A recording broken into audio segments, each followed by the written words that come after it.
Everything can be turned into a dating sim if you try hard enough. Yeah, it really Yes. can. It really can. I'm waiting for that lawnmower simulator crossover. Make the lawnmowers just kiss. Oh, I thought you I were saw going to kiss it. a lawnmower. But saw it your turned out Doki they were Doki. Transformers the whole time. Back to Optimus Prime.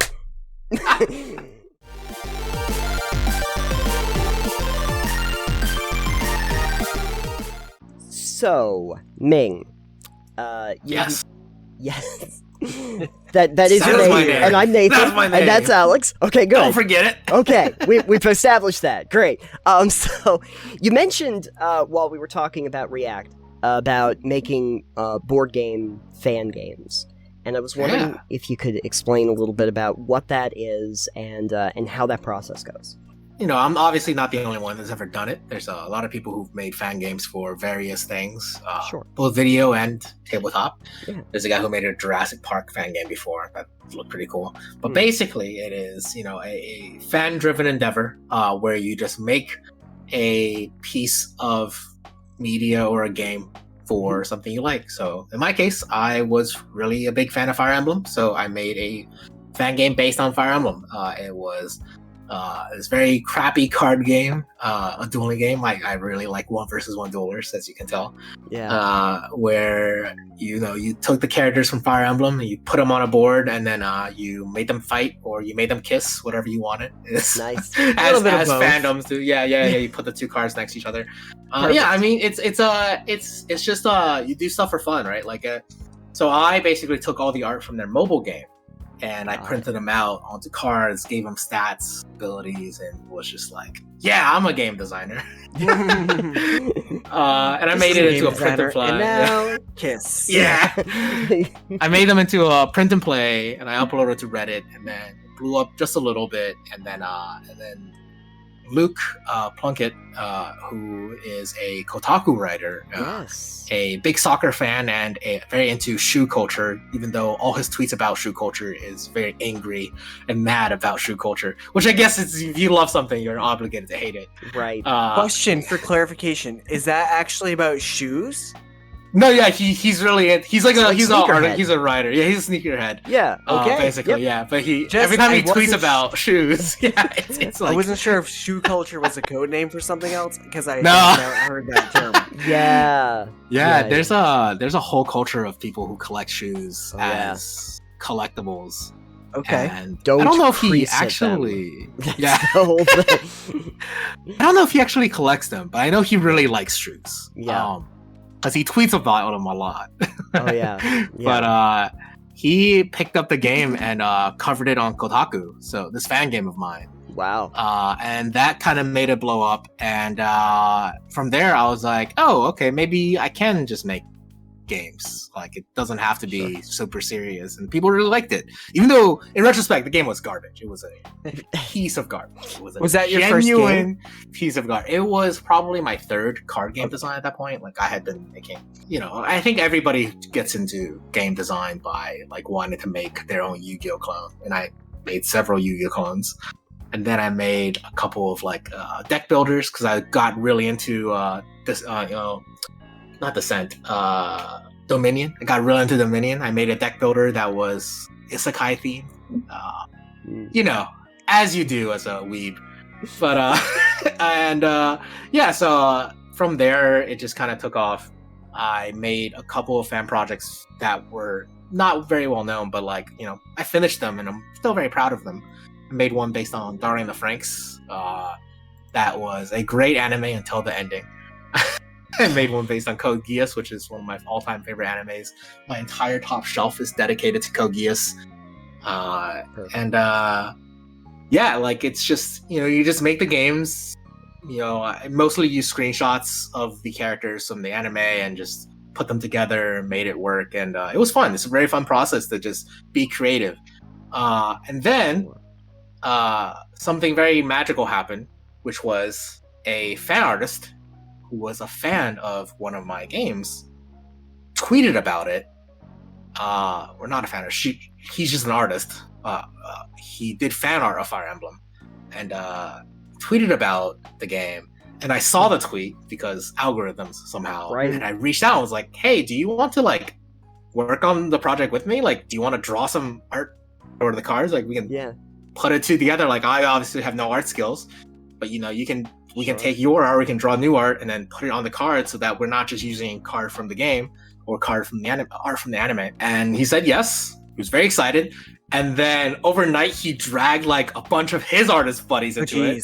Wow. And then like within a week, we had like 12 people drawing fan art to put on cards in this little fan game. Wow. And then it just kind of exploded from there. This was, I want to say 4 or 5 years ago. And that evolved into the first major project called Anna's Roundtable. And that was at this point I'm like 7 projects in, but they were all like very small. I always release them as print plays. They were always just released as free print plays. Like you can just some of them are still live. You can just download them now. Sure. But this was the first one that was like, okay, let's get a bunch of people together doing it, because what I had not really been like familiar with, or I was familiar but I wasn't part of, was the fanzine community. And for people who are into fandoms, who like anime, they're probably familiar with it. But the fanzine community is essentially the culture of creating zines, or some people call them zines. I don't know why they would say zines. It's definitely zines. Yeah, magazines. It's definitely zines. If you say zines, you're wrong. Yeah. Just kidding. But yeah, it basically is the culture of creating, compiling fan art. Not just fan art. It can be fan fiction, art, comics, merch, into a package that the group then collectively puts up for sale that people can pre-order, then they produce and ship it to all those fans. And some of these zines get really, really, really large. Like, for example, there's a Fire Emblem Three Houses Tarot project that sold over like 5,000 copies. Wow. There's a Genshin Poker zine that has like 50,000 followers on Twitter, and they sold like, I can't even imagine how many copies of their poker deck they sold. And, the idea is like all these fan artists come together as a collective to create merch like keychains, enamel pins, dice, little figures, acrylic standees, cards, bookmarks, everything, anything you can think of, like handkerchiefs, tote bags, socks, like anything you can think of. Artists will be like, I want that to exist. And if like 20 other people also want it to exist, you can just make it. Yeah. Sure. Yeah. And so when that kind of culture clashed with my fan game, because all these artists were familiar with making fanzines for Fire Emblem. There's literally hundreds of magazines called fanzines for Fire Emblem. I can pull them off my shelf and just show you all the incredible fan art people have made, fan fictions. They kind of crashed with my board game ideas. And we're like, let's just, a bunch of artists want to make this happen, and a bunch of people want to own it. And then it just went from there. It's a cool experience. It's a very, very, very interesting experience. I don't know how to tell anybody how to get started on it, though. People have asked me. My idea is always just like, just make the game first. Like, the game is fun. Sure. People will like it, and then come in some artists who like games. Yeah. It kind of just evolves from there. Yeah. The first step is actually make a game. I always say, have you made a game yet? And they're like, I have ideas. I'm exactly. Like, you got to make something that's playable first. Yeah. So essentially, what you're saying, fan games, it's like fan fiction, but it's with making the games essentially instead of making the very, very bad novel where Bella ends up with one of the werewolves or something. I love fanfics. AO3 is great. But it's the same idea, right? Just like any kind of other fan work. It's like, oh sure. If you go to Artist Alley, there's prints all over the place, and it's kind of like, well, what if those prints had rules on them? Sure. Or just text, right? Like, like, what does the words mean? I don't know. Yeah. And it's very, very weird. It's the legality of it all is in that gray zone of just like fan artists. Well, that's what I was gonna ask. Have you ever had somebody from like the company kind of go, so Yeah, no comment. No, nothing on the record about that. But fair enough. I mean, unless you're dealing with like Games Workshop. Yeah, I'm not a millionaire yet, so I don't think it matters. Yeah, exactly. Yeah. But it's just kind of like, if you go in the Artist Alley, everybody's selling prints. Sure. Nobody has like purchased rights to make prints, and I think it's all dependent on the fact that I think companies realize that an IP can't survive without their fans, and a fan making products based on their IP and spreading it is overall just healthy for the longevity of the IP. And I think the company that knows this the most, other than Genshin Impact, Nintendo? is opposite of Nintendo. Yeah. Like the company that knows it the least. Yeah. Nintendo hates it. Nintendo Nintendo is by far the company that hates how Fire Emblem as a franchise survives fan work. I have no idea. It's like the only franchise that has a huge Nintendo franchise has a huge fantasy community. There's a pretty good Legend of Zelda one, but like Fire Emblem has a ton of fan scenes. Like it is an absurd number of fan scenes. Yeah. And I don't know how Nintendo is okay, like has let that slip by because they're so like egregiously not okay with fan work elsewhere. Like, they get litigious over a lot of stuff. Yeah. They sound like they're on the same boat that Games Workshop's on, Probably. as far as fan work. And Marvel, like when you do fan Yeah. stuff, everybody has two phrases. Back in the day, this was like I don't know, I don't use Tumblr anymore, but back in the day, the phrase was, "You don't mess with the mouse, and you don't mess with Nintendo." Yeah. Those are the two that you don't mess with. If you use anything Disney, the mouse will come after you. Don't Mario mess or with the Mickey mouse. are gonna be a problem. Yeah, exactly. But like the one company that's like super like they understand how thriving a fan community and like how profitable it is for them in the long run is Sega. Really? Specifically, Sonic. well, not Sega of America, specifically Sonic. Yeah. Oh, They God. really understand that for Sonic to be as successful as it is, they need to like let fans make fan content, and they just need to never be litigious over it. Right. And they really understand that. I've definitely listened to some deep dive videos about Sonic fandom games and all that stuff, and Yeah. oh God, it's nuts. I think it's specifically Sega of America. I don't think it's Sega as a whole, Right. because they've made some weird decisions. Like I remember back in the day when Persona 5 first released, they were like not letting people stream the game, which is weird. Because like there was back in the day, like Japan still had a lot of Japanese video companies still like couldn't grasp how like streamers playing their video game on a stream wasn't stealing from them. Yeah. Right? It's the same realm, right? That's Right. copyright realm is like if a streamer is playing your video game and broadcasting to a mass audience, are they actually a thief? Right? Right. And I think you and Yeah. we can agree, no. They Right. give them No. free Right. advertising. Yeah. But, you know, exactly. some people back in the day, like there's a really easy argument if you want to see it from that frame is, no, they're stealing the experience that you're selling because you're selling an experience. Right. And they're allowing a bunch of people to experience that experience for free. Right. But Yeah. obviously, there's a lot more nuance to that. And I Yeah. think Right. the more companies understand that fandom is how you allow something to really grow. And I think the rule of thumb is as long as you're not stepping on their toes, you're fine. Exactly. Right? Like, yeah. Nintendo's never going to make a board game based on Fire Emblem. And if they will, awesome. I'll shut down my operations like that. Give me, exactly. I want it to exist. That's why I made it, right? Yeah. Yeah, That's like- the only rule of thumb, right? That's Yeah. the weird world of like Pokemon fan games. Yes, It's like that's the thing. It's like people love the games and they want to make fan games to show their dedication and their thoughts on it, and then Nintendo's like, you can't do that.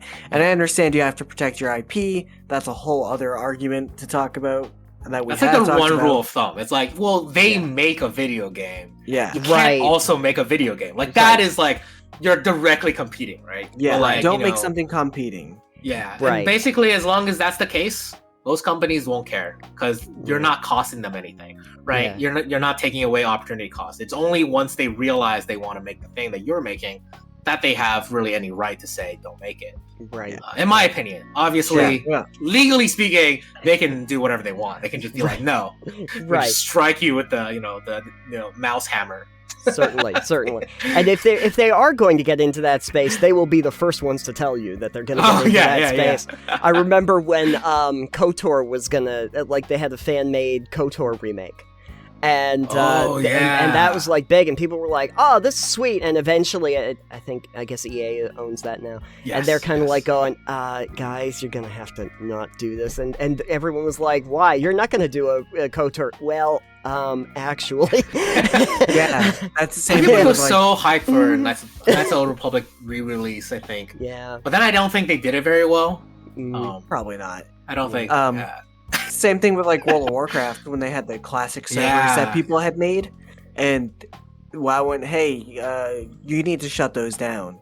But then they took the people that worked on the Right. classic servers and were like, bye, will you help us work on this so we can do it right? Right. Yeah. And now people play classic and it's huge, you know. Same thing. It's I'm like, surprised at how big the official WoW classic servers are. Like, it's pretty popular, despite. I mean, I watch the streams and I'm like, this sounds like work. Well, it's a yeah. grind. WoW was always kind of work to me. You know, I remember my time with WoW. I was like, wow. Surprised they don't pay me to play this. Yeah, the nostalgia goggles has to be really strong for this to be working Yeah. somehow. Like, Yeah. you want to do this? I mean, Yeah. their classic servers are finally up to the place where I was playing it originally Old game. with Old like game. Wrath of the Lich King, I think is what they're Such up to. old game. Yeah, yeah. it really is. How old are you guys actually? Oh, I never tell. I never asked him at his age. I'm 30. I just hit the big That- 3-0. That's so. well, Yeah. you know what? I have a milestone. I'm 40. I hit the 40. Ooh, mark. big to hit. I'm I right in the hate middle. that. I'm turning 35 next month. There so. you go. So we've got that like nice. This is a nice Yeah. grayscale. We got scale. We Just got like scale the going hair on. that I have on my beard. Yes, exactly. It's you see the grayscale right across it now. That's okay. We all get there eventually. No, talking about Sonic too. I found out someone once told me is that if you just put in your name into like a Google search with the hedgehog after it, someone has Yes. made an original art piece of you as a hedgehog. Somebody and- has named their Sonic OC with your name already at this point, for sure. And I did find, for the record, I found a Nathan the Hedgehog. I bet there's several Nathan the Hedgehog. Yeah. I found one I really liked. so it's like that. Yeah, that's gonna just be that canonically that is what I'm going to be. I don't think Just there's find a, one from Sonic.exe and you'll be good. Yeah, There's exactly. definitely no other fandom that's as thriving as Sonic, especially with the Oh, man. release of a Sonic game that's actually okay. Everybody's Certainly. super excited. Oh, Frontiers? Yeah, it's actually good. So they're like, "Whoa, 10 out of 10." Yeah. 'Cause I mean Yeah, that's I- how it is, right? You're the thing you love is good. It's immediately like Code Geass, again, my favorite anime, is a 10 out of 10 for me. Most people would be like, it's kind of trashy, but like, so I haven't Right, seen so- it in a while, It's so so good. I don't think He's- Nathan's ever seen it. He doesn't really do anime so much. So. Teenage angst has never been better. You mix teenage angst and giant robots. It's amazing. Oh, beautiful. Evangelion. Oh, yeah, that's- exactly. yeah. You know, We talked about all that with Breeze on the Yeah, last on the one. last one. I can't talk to Breeze about anime. He's too snobby for me, man. He's too purist. I enjoy some trash. You know, I can Sure. You know, I don't know if you watched that one, but we did do it like giant robots in media. yeah. And yeah. Nathan pulled out a top 10 list. Yeah. Oh, Oh, yeah. he probably tore that apart. Oh, he Yeah. loved Yeah. that one. Yeah, It that was was it's fun. from Gizmodo. He loved that. Oh. That's good stuff. man. What was number one? Optimus Prime? Yeah. No! Oh no! Oh god! Oh It's god! like yeah, roll no, I out. could have. So come on, if you're gonna do a Transformer, you do like Starscream or something. That's Yeah, funny. get them something that they can, sink their teeth into. When you were talking about like the fan games, and I started to think about fan fiction, the next thing that comes across is that a lot of those fiction projects, the fan projects, ended up becoming their own thing, where they eventually used those elements and they created their own stories that became original IPs. Have you found that some of like your original fan games ended up informing some of the games that you've made past that? It definitely. I mean, as a game designer, they've definitely been learning blocks for sure. Like I've, I can look back on every single one of my old designs and be like point out why they were bad. But maybe in the long run, the ultimate lesson is even if the game is not a 10 out of 10, if somebody enjoys it, that's really all that matters. Yeah, But I think every game designer will hate their own games after a couple years. So I don't know. sure. So I definitely think in that way, they've informed me of like, what works in games, like how to make a game more streamlined, more, approachable, less clunky. As far as like that transition for some fanfiction has had in success, like Twilight, obviously. No, not even close. Not for me personally. Obviously. No. Maybe I'm not there yet, but Fair enough. I'm only launching my first original game, and as far as like, I've learned a ton of lessons from how to playtest, how to write good words, how to like make sure the games are like streamlined. But no, it's every game is different, and no. But even with fan fictions, though, I think those success stories are definitely exceptions. They're like one in a million. I think people don't realize, unless they like are an active AO3 user, how many fanfics there are. Oh yeah. It's kind of insane. Yeah. And it's kind of insane. And it's interesting because you mentioned Twilight, because that's the first thing I think of when I think of fan fiction. But it's the most famous one. It is, and to her credit, 50 Shades of Grey. Yeah, exactly. 50 Shades of Grey came out of that. Right. But to her credit, Stephanie Meyer never got litigious about any of it. Fan art and fan fiction has always had a pretty healthy, I think, relationship with their original owners. Yeah. At least as far as I can remember. Maybe I'm not old enough to realize. I had a thought pop into my head before my Wi-Fi dropped out for a second there. That's fine. Apparently. I was going to say, while you were talking there, Ming, I was thinking, what if we take your React game and make a fan game of React, but instead of you fighting, you have to make the artist kiss? Oh, I would love that. I would love that great. so much. That's really good. I plan on putting out a pretty like clear fan case or like use statement, just to be like, hey, if you want to make anything using my characters and you want to sell it, go for it. I don't care. Do it. It will never bother me. I think I think the people who get overprotective of their creations completely misunderstand the point of creating. So, I hope somebody make my characters kiss. That would be great. That's like the ultimate honor. I think anybody who creates an original character, OC artists, their greatest like nothing would make them happier than see somebody else make their characters kiss or even fuck. I'd be like, oh my god, thank you.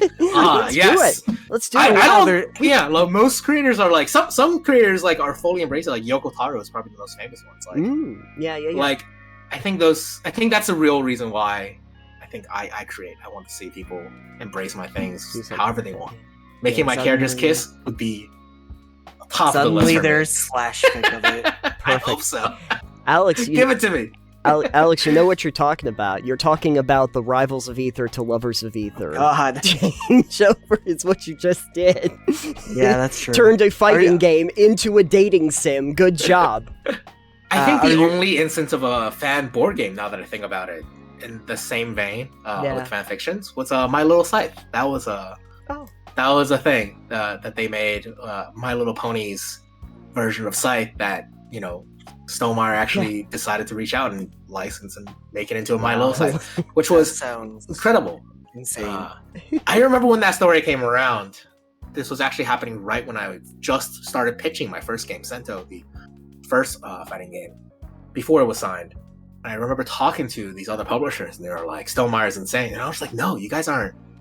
Like, this is how you create a long-term relationship with your fans. Like, you cannot turn away the people who are most excited about your product. No. Like, how dare you kill their excitement, right? Like, there's nothing worse you can do for your own creations than to tell somebody who loves it so much that they want to just make their own thing that, no, one, you can't do it, and two, you definitely can't make money from it. Like, that is the worst idea you could do. Oh, yeah. The other thing I was thinking of was what we need to see more of now are like creepypastas turned into games. The old Pokemon creepypastas were like I love those so much. We could make a dating sim out of creepypastas. Everyone wants to date Jeff the Killer. They wrote tons of fanfics about it. No, what you do is Jeff the Killer and Slender Man go on a date. We already had an episode about Slender Clown. Everything can be a creepy. Everything can be turned into a dating sim if you try hard enough. Yeah, it really can. It really can. I'm waiting for that lawnmower simulator crossover. Make the lawnmowers just kiss. Oh, I thought you were going to kiss a lawnmower. But it turned out they were Transformers the whole time. Back to Optimus Prime. I think Nathan's favorite was when he played Lovers of Aether. It's still the best dating sim. I've never played this. I have to look at this. Oh, it's free. You can bet. They put literally Dan Fornace put it out as an April Fool's joke on Steam, and it's This is cute. There was once It a was- game called Rivals of Ether, which was like a Super Smash Brothers fighting game that he created. And so for an April Fool's joke, it was like, okay, but what about if they were what if they were in school and you needed to take one to a dance? Wouldn't that be amazing? That's It's amazing. the funniest thing I have ever. He streamed that one too. It was absolutely bonkers. It was That's bonkers. amazing. Tried to get a Talus to go. It's a trip. The polar It's- bear, right? The polar bear, yeah, Yeah. exactly. We're Oh not my going to God. spoil it for you, but it's Just- just wild. Wow. Okay. Anywho, what were we talking about? Oh yeah, fan games. Try making them. There we go. It can't hurt. Can't hurt. Can't hurt. No, go the for worst case scenario is you get told to stop. it. Right? And then you, like, what's, try and a you different stop thing. and you go do something else. Like it's like, I think people are overly cautious, and I think the fan fiction community have embraced this idea that who cares, just do it. Yeah. Do what you love because you want to do it because you love it. Yeah. And not because there's money involved, because there rarely is. Fair enough. Fair enough. Funny enough, I'm going to make sure that the thumbnail for this portion of the YouTube videos is two of your characters kissing. Perfect. Yeah. Make it happen. Don't know which two. I'm Crave have to is look them gonna up. love making that. It's probably going to be like a dude and a dude or a girl. And a Yes. guy, who That's knows. that's perfect. Well, you know We how have a many very of these- wide range of character designs. Like I'm very Oh, proud very of our range of character designs. Yes. Maybe they'll all just be kissing each other in a group. It's just Yes. here's what you do. You have all the characters kissing a paintbrush that's right in the middle of all of them. Just stay on theme. Yes, a paintbrush. It's A exactly what it is. A paintbrush that has a little smiley face. Yeah. Yeah. I don't care. No, don't think about what it looks like. With the It's just a tip paintbrush. And the the ink dripping Has off some of the tip. white. That's It great. has some white paint on the top. It's dripping down the side. Well, I know where the short from this episode is. Oh man. Anyway, so the dating sim, yeah. So anyway,